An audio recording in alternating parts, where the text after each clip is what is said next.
All right, Chris, this is Coffee with the Founder. Thank you for being here. Thank you for getting all the screens done and so forth, because we were struggling there just for a second. But maybe that's just 2026 energy needing to get out of the way.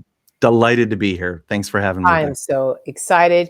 You are in Chicago. You are the CEO. And actually, let's make sure everyone knows officially, Sosnowski, Chris Sosnowski, CEO at Waterly, where you're solving the issue of water software, because actually it's a pen and paper, maybe pencil and paper industry still. Pencil, paper, Excel, Google Sheets, those are our biggest competitors. Sorry, Microsoft and Google. Yeah. I'm not coming for you that much, but yeah, that's where it starts. Yeah. And you came from, if I'm looking at this, 20 years from a company called Concentric Integration, and you were doing, I'm sure, learning about water and so forth. So give us just an overview on what you're solving specifically with Waterly. Yeah, sure. Well, the water and wastewater industry, we call it the water industry, but we refer to wastewater, stormwater, gray water. It's all part of the water family. Yeah, It's all part of the hydrologic cycle. So Yeah.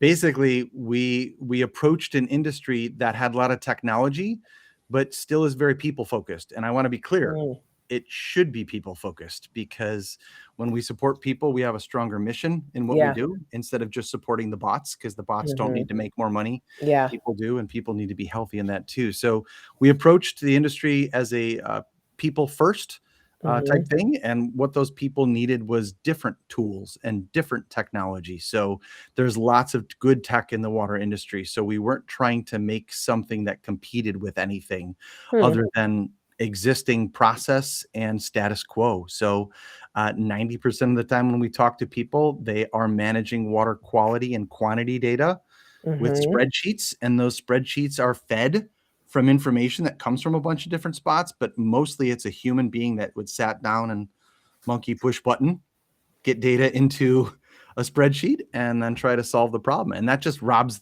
the resource of the human brain from the industry that's desperate for more labor. So, I mean, we're kind of solving the labor shortage problem by creating more time for wise people to use their brains instead of their brawn. And you were telling me you sell all the way down to the gas station that has a drinking fountain on the side of it with 50 people taking a sip of water a day, which so they have to have this compliance, all the way up to major utilities. Correct. Yeah. I mean, the smallest systems out there are usually a truck stop or a rest area or a campground or a campsite or something like that. And those are all public water systems. And they also struggle from lack of trust, right? So when you have lack of trust of the people that are trying to drink water, and people are shipping water in, that harms the environment, because we're using plastic and bottles, and we're transporting it, and we're buying commercial water, which sometimes costs $5-10 a gallon. It's more than gasoline. So there's a big problem with the trust cycle in water. And if you want people to trust you more, you got to be more transparent. I cannot fathom a time I took a sip of water, Chris, from an outdoor drinking fountain. I can't even. Thank you for your honesty. Truly. Now the little airport ones where it has a little filter thing. Oh, we saved 14,700. Okay, those things all the time. But an actual drinking fountain, no, absolutely no. Because my God, what's been on there? Who knows? So I totally get the trust component, but then how would you even then educate a consumer walking down the street going would I take a sip of water from here or not? Yeah, well, there's a long game in this. Okay. That's certainly the long game. You got to certainly start. I mean, obviously, public water typically is, most of it's lacking a marketing department. Yes, so you really struggle to tell people that your water's safe. But yeah, before you even get there, you need a pile of data that you can work from that says, yes, our water is safe, and which means you have to know your water's safe, so all of that involves it all. We always say an argument about water is always an argument about data. So you've got to get your data straight before you can have an argument. And typically the person with the better right data is the one that's going to win the argument. So here you're saying you're eliminating just double entry, things on pieces of paper. You're going to be able to see trends in real time. You're going to see, you said manage non-revenue water goals. What would non-revenue water goals be?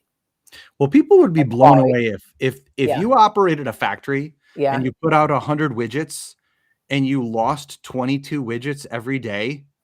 You'd be you a would little concerned. Yeah. you'd be a little concerned. So water's got a similar problem. They have water that they clean, produce, make safe to drink. Yeah. And then by the time it gets to the tap, they lose sometimes 10, 20, 30, 40, 50% of what they produce. We call that non-revenue water. And so it can be real losses like leaking pipes. It can be perceived losses like a slow meter or something like that too. So yeah, keeping track of all that is just keeping track of water accounting, just like an ATM would keep track of how many dollar bills you put in and how many dollar bills came out. Wow. But you can bet a bank balances every day. Water systems have multi-billion-dollar assets that just can't be fixed overnight. But you got to start with accounting, and Yeah, that's you gotta get the typically accounting straight. Yeah, Gosh. yeah. Gosh. Oh. I know people are always blown away. Like, do you really lose that much water? Like, yeah. And actually, they're well-run utilities. I mean, these are not easy problems. Like to repair a mile of water main is not $100. We'll just say that. They're very real expensive problems, but you got to start by accounting for the data. And let me ask: is that the crux of it? Is just the data is wrong, the data entry is wrong. Like there's just too many inputs that make for things to be wrong. Is that a bit of it? Yeah, that's a bit of it. I mean, at the core of it is you have totally overworked industry that is experiencing, we call it the silver tsunami of retirement, right? Yeah. So all the people that were operating water systems when the Clean Water Act came out in the early 1970s are now retiring with all that information in their head. And short of a little USB jack that we can put in our brains to plug all that data in, we have to get them to kind of capture the information that they have first. And then we have to organize all the data and keep track of it all and do that while we're trying to compete with commercial bottled water and all the rest of the pressing regulations. So that's the other macro trend, right? Like you have things like PFAS that people worry about in their water. Yes. You have Yes. microplastics that people aren't quite sure. And the science is not totally straight there. Everyone is tempted to say the only thing that's safe water is pure water. That is not true. Because there are lots of things that in trace amounts in your water are very good for you, including, minerals and things like that we don't get from a lot of different spots. So we have the problem is definitely multifaceted, but from one side you have regulations pushing on you. On another side, you have a labor shortage with not enough people in the industry. And then on the other side, you've got inefficiencies. So, government's got some room, utilities got some room to be more efficient, and we should just start with the lower hanging fruit. Yes. Ooh, another one of these hairy problems, and also in quote unquote the boring industry. Water, energy, minerals. Well, the boring industry that we'd all be dead in 2 days. This is also true. Yes, very good point. Very good point. Yeah, it's very boring, but they call it utility for a reason. Fatally boring. Yes, no water, no life, but no water, no beer, no water, no life. So, yeah, kind of important. Okay. Yeah. Earlier in the summer last year, you did do a fundraise after you'd been building this probably 7+ something years. So what, Chris, made you go like, oh, let's do some VC funding actually at this point? Well, there comes a time in every founder's journey that you're like, okay, I've got some traction, or sometimes so we don't make widgets, we make software. So software, you have to build it first before you sell it.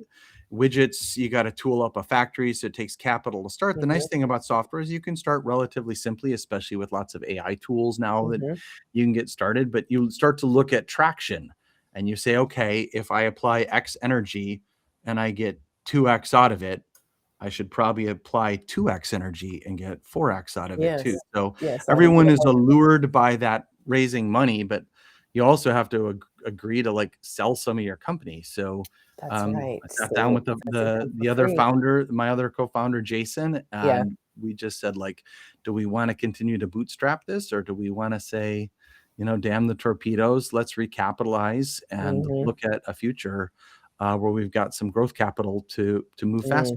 So that was really the impetus, is everyone's having a great time. We could kind of pull the reins back, do a slow growth trajectory, or you can ramp up. And now I will tell people, I think you have a lot of founders that listen to this podcast. I do it too. More growth is not better. Very true. In fact, one of the best quotes on this whole podcast so far is, oh, the worst hell is product market fit. Because now the hell really begins. Because like, oh, Yeah. can you keep up? Can you deliver? Can you do, can you do now the demand? I mean, of all the problems to have, that's probably one of the best ones, but that's a particular spot in hell Yeah. for No. startups. Yeah. Yeah, and I mean, I'll tell you, people I say, "Oh, Chris, you're a founder, you're a CEO of a company, it's growing, and it's what's that like? Is that awesome?" I'm like, No, "Oh, no, if it's you not. like being blindfolded, riding backwards in a roller coaster in the dark It's great. while you're married with children and trying to have friends in a life, so it's not for the Ah, faint of heart." I mean, no.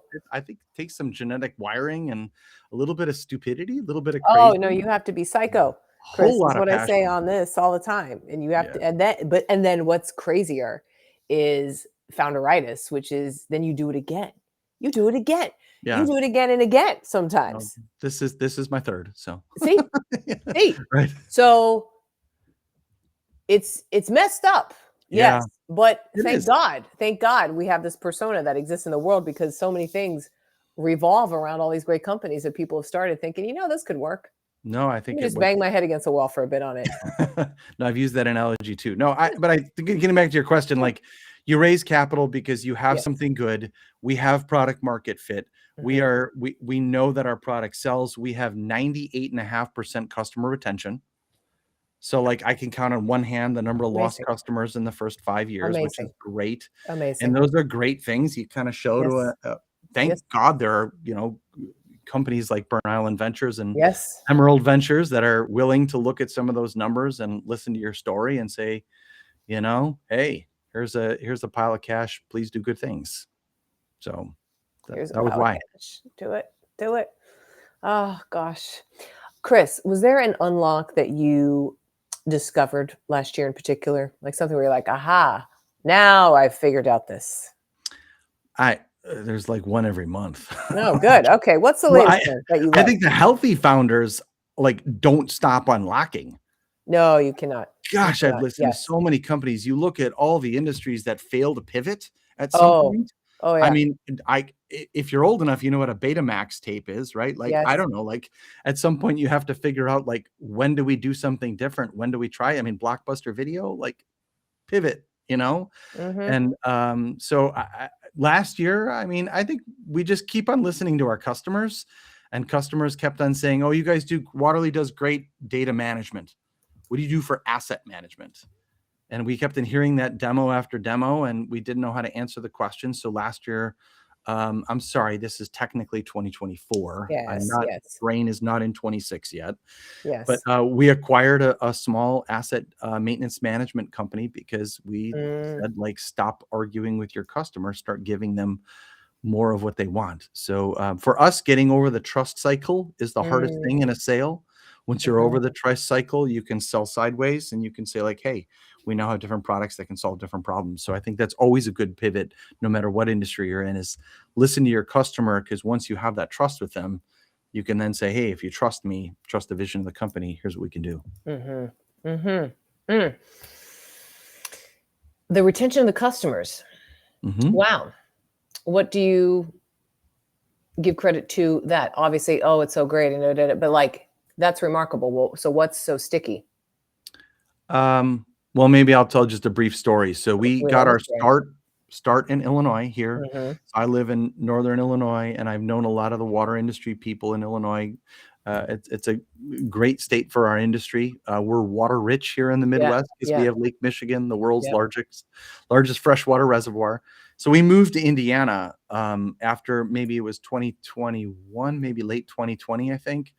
And the first town we sold to, Greenville, Indiana, had a water supervisor. His name is Audie Finley. And I got to know Audie just Look on at you know Teams first and because last we name. never Yeah, met with yeah. anybody Yep, in yep, 2020. yep, But yep. chatted with Audie for a period of time, kind of appreciated his water stewardship story. And I said, Audie, Mhm, the company I want to build is going to solve real problems for operators, and you're an operator. And we ended up hiring Audie, our first customer in Indiana, because I said, if somebody tries to be successful with customers and doesn't really know the customer, I'm going to spend a lifetime studying the customer. Why yeah. don't I just hire a customer and have him head up customer success? So Good unlock. Yeah. Audie is our customer success manager. He is the heartbeat of our customers. We don't worship Audie. Yes.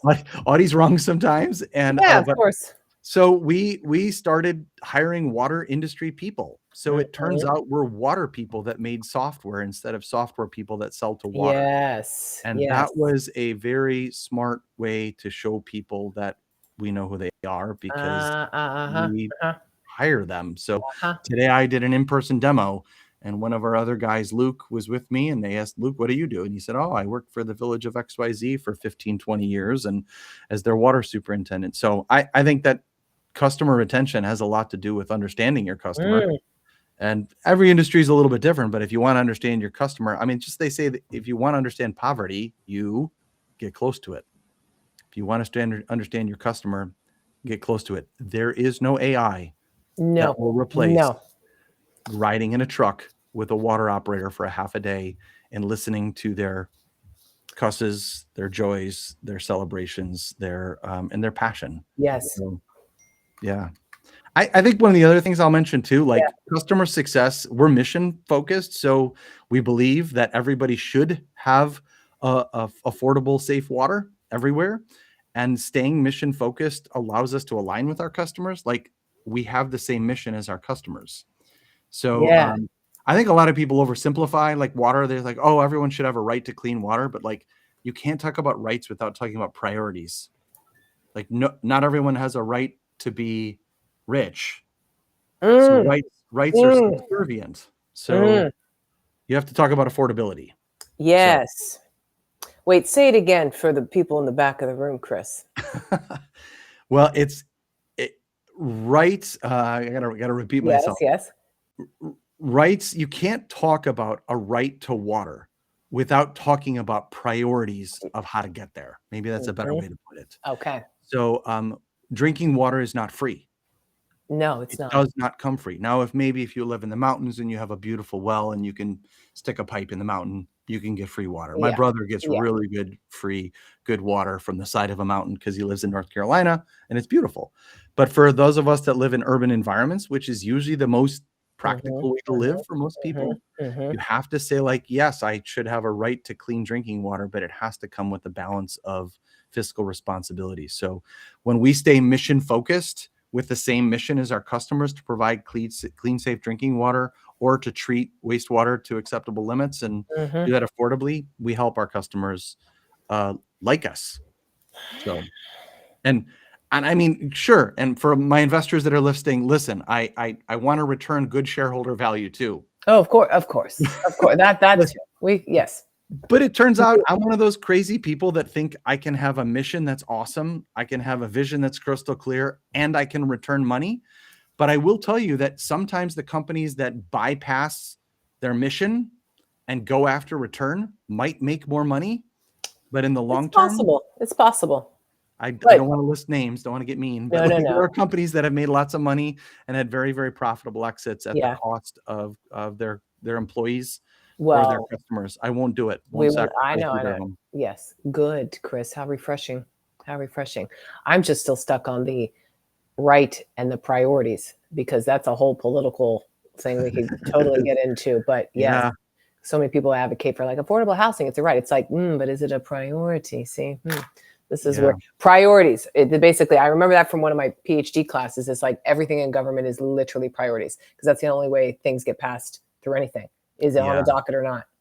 yeah, If yeah, it's item 37, nope, yeah. nope, because there's just too many things to solve. So anyway, that's a whole area Now, of I will consideration. But interject yeah, a little slice of reality too. yeah, Like government has a lot of process. We have to follow sure. transparency. We've got to be good like that too. But like to all the government people that might be listening to this, you have Mhm. to be open to uh, possibilities that maybe in the past didn't feel comfortable either. Like, so our motto around here is burn the clipboard.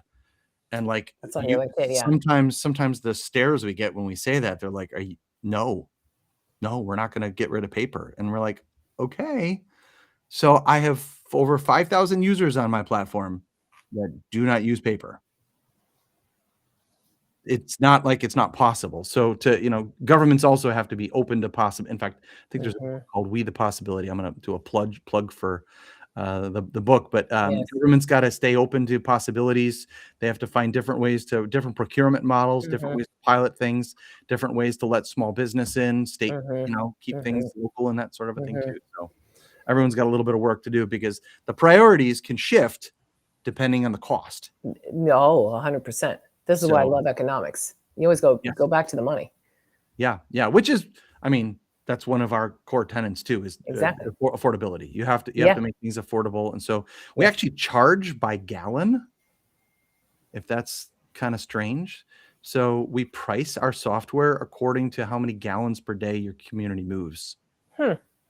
So it's a very interesting business model. We chose to price it to be equitable, and so the smaller the flow, the less they pay. The more the flow, the more they pay. Same software, same features, unlimited users, unlimited data. Because there is a piece where the business has to say, like, how am I going to achieve my mission best? So sure, I make little to no money on small communities, but it's part of our pricing that the big communities help. So we kind of try to democratize the access to the information, making some realizations that software is pretty scalable, but like from a business, we could charge the small customers more, but they probably wouldn't afford it. Yeah. Chris, this has been a lovely conversation. My goodness. Priorities. Then we could talk about rights. Biggest things. And just overall, I'm going to be thinking about what I drink from a drinking fountain in the middle of this park across the street. And I'm like, no, unless I see like Waterly's involved on it or something. Maybe that's a campaign y'all should get on. Is it's stick a little plaque or something. Where like, Beck, I appreciate the idea. We're actually thinking the same thing, because if as a consumer you had some third-party validation that what you're about to do is smart. Yes. I mean, you could name all the third-party validation companies out there that do this, but there is nothing for water like that. So it's a great idea, but we've talked about it. We love it. But I'll tell you, just press the button on the drinking fountain, count to 10, take a drink. If you're in the United States, you have a 99.999% chance that water is going to be perfectly safe. Blowing my mind with facts here, Chris. Yeah, do it. Damn. Thank you so much for being on today, Chris. Chris Sosnowski, did I get it right? You got it. Awesome. Founder, CEO of Waterly, making sure that water stays that 99.9999% safe without a clipboard. You bet. God. Mind blowing. Chris, thanks again. Thanks, Beck.